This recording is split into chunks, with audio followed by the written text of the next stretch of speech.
to the Sullivan Report on the Dream Nation Network. My name is Stan Sullivan, and this is the Sullivan Report.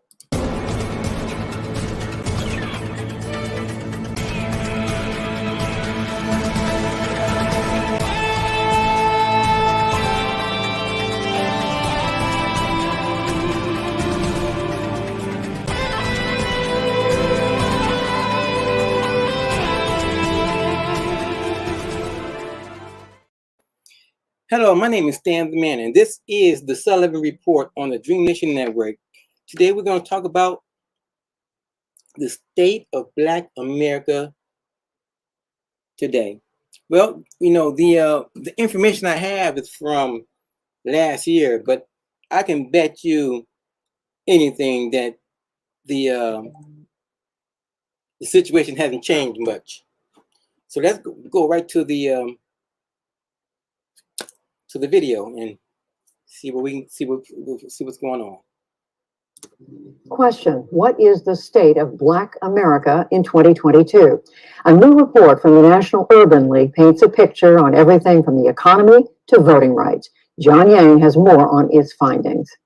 Judy, since 2005, the National Urban League has released an annual equality index to compare how Black Americans are doing in comparison to white Americans. This year, the index shows that Black Americans get only 73.9% of what white Americans enjoy, not much different from what it found in 2005. While there have been significant gains in some areas like economics and health circumstances, both up about 10 percentage points since the first report, in other areas like social justice and civic engagement, Black Americans have lost ground, according to the report. Mark Morial is the president and CEO of the National Urban League, and he joins us from Atlanta, where he released the report earlier today.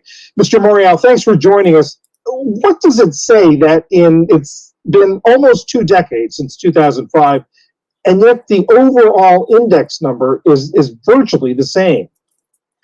First of all, thank you for having me. What it says is that the disparities in American life between Blacks and whites are persistent, locked in a sense of suspended animation, where you could have, as you indicated, some progress in some areas and then a decline in other areas. But proverbially, it's the caboose on the train syndrome, where Black Americans remain behind white Americans. Even when things improve for Black Americans, they're improving at the same rate or even more for white Americans at the same time. So this is the persistent challenge for 21st century America. Can these gaps, these structural gaps of racial inequality, be closed? So in layman terms, he's simply saying that if you're in a race and your opponent has a 50-yard head start on you, there will be no way you could bridge that gap before the end of the race. There will always be that 50-yard gap. You know, no matter what we do, no matter how much we gain or anything, that gap will be there because society is built against us, and it has been since we've been here in the 21st century. You talk about that, what you call the caboose syndrome, and we talk about the gains in, say, economics, but the gain means you're only up to about, the Black Americans are only up to about 3/5 of what white Americans enjoy, and in health it's about 84%. But talk a little bit about those areas where there have been gains. So I think the Affordable Care Act and the expansion of Medicaid had a dramatic impact by increasing the number of Black people who were insured. It closed the health gap somewhat, but still a 16-point differential is too much. A discussion about race and racial justice in this country is not fact-based all too often. It's sometimes driven by what people think or perceive or what they make in terms of political pronouncements. This gap remains wide, this gap remains the challenge for 21st century America. And the areas where this report shows a decline since 2005: education, social justice, a significant drop in social justice and civic engagement. Talk a little bit about that. The war on drugs, the broken nature of the criminal justice system, the way in which police and communities are at odds, the way in which Black people are shot. That war on drugs is nothing but a war on Black people. You know, they say they want to save us from drugs, but they don't want to save us from drugs. They pump those drugs into our neighborhoods, crack cocaine, for instance, and it hit like a boulder. It hit hard. I suspect that there's not a Black family in this country that hasn't been affected by that crack cocaine epidemic,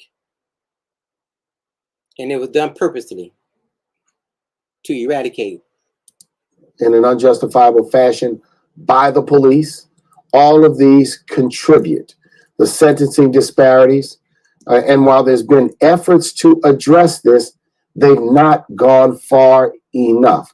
That contributes to the social justice gap that exists in the nation. In civic engagement and voting, a big focus of this report, we saw significant gains where Black voter turnout in the 2008 election exceeded white voter turnout. That reversed significantly in 2016 when you had Russian interference and post-Shelby v. Holder voter suppression laws. Now in 2020, that gap in terms of voter turnout narrowed a bit, primarily because the pandemic forced states to be more visionary and I think more open in allowing people to vote by mail, to drop. Like I said before, this report was done in 2022. This is 2023. We're almost in the middle of 2023. And I bet you anything in the world that the numbers haven't changed. If it did, it was, you know, microscopically in our favor. But I'm willing to bet that the numbers haven't changed. Their ballot in a drop box to utilize absentee voting. Voter suppression post January 6th, the day of the insurrection, where 40 states plus have introduced hundreds of bills to take away all of these expanded options for people to vote, will narrow the civic engagement or really widen the civic engagement gap if we do not do something. And that's why the report has a focus on this plot to what we think diminish and destroy American democracy.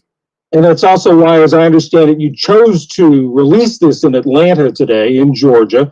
Today, you kicked off a campaign at Clark Atlanta University called Reclaim Your Vote. Talk about the efforts you're making in this midterm election year. I'm so glad you mentioned Clark Atlanta University and the fact that we're here in Atlanta, which on one hand is the cradle of the civil rights movement. Dr. King, John Lewis, many other greats call Atlanta home.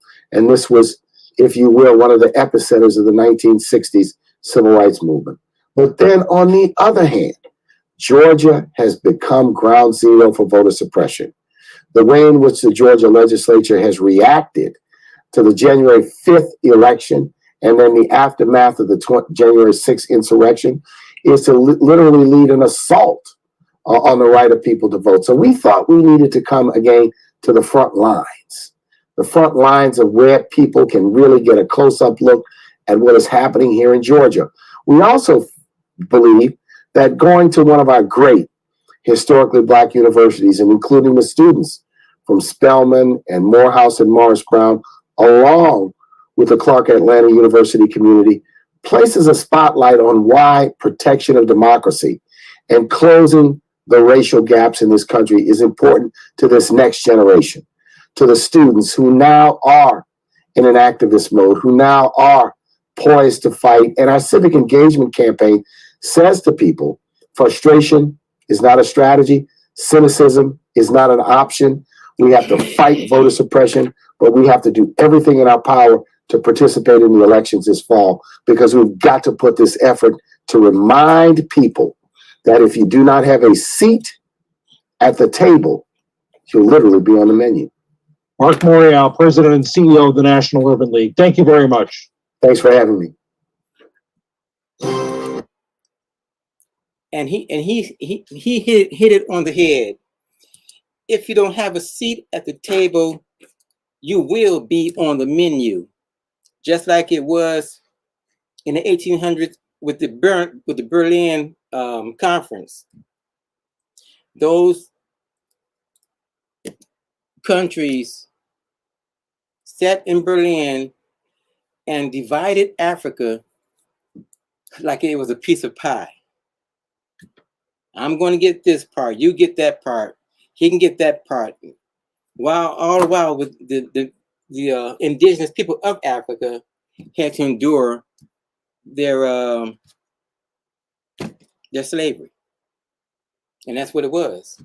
You had King Leopold in Belgium. Not well. In Belgium, King Leopold in the DRC was one of the most ruthless leaders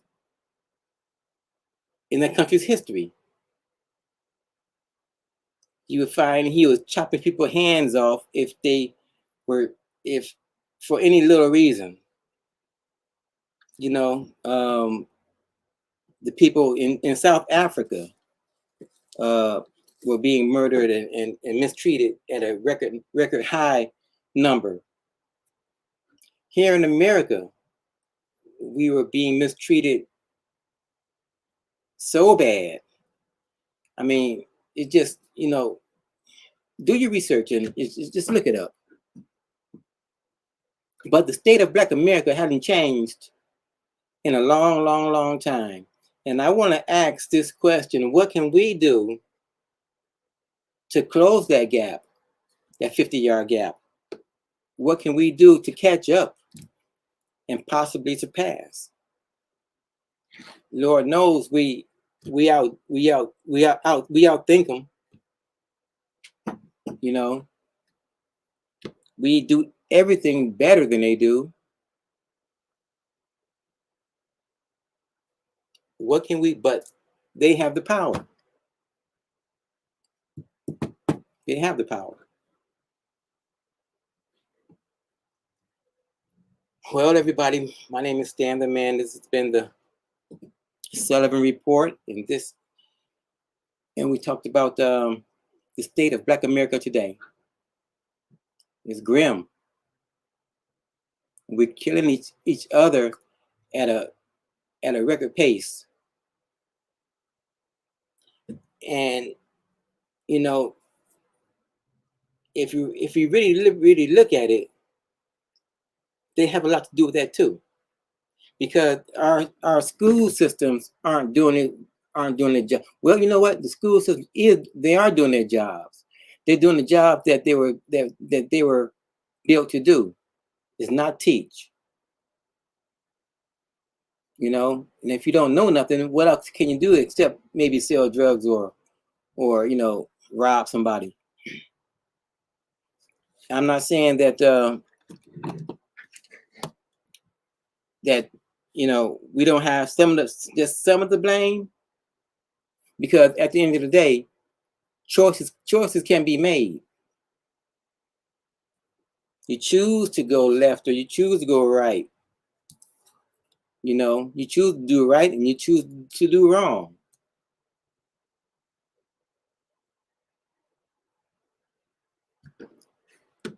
It's a situation that is complex. It's a complex situation on how we can get out of this current situation that we're in.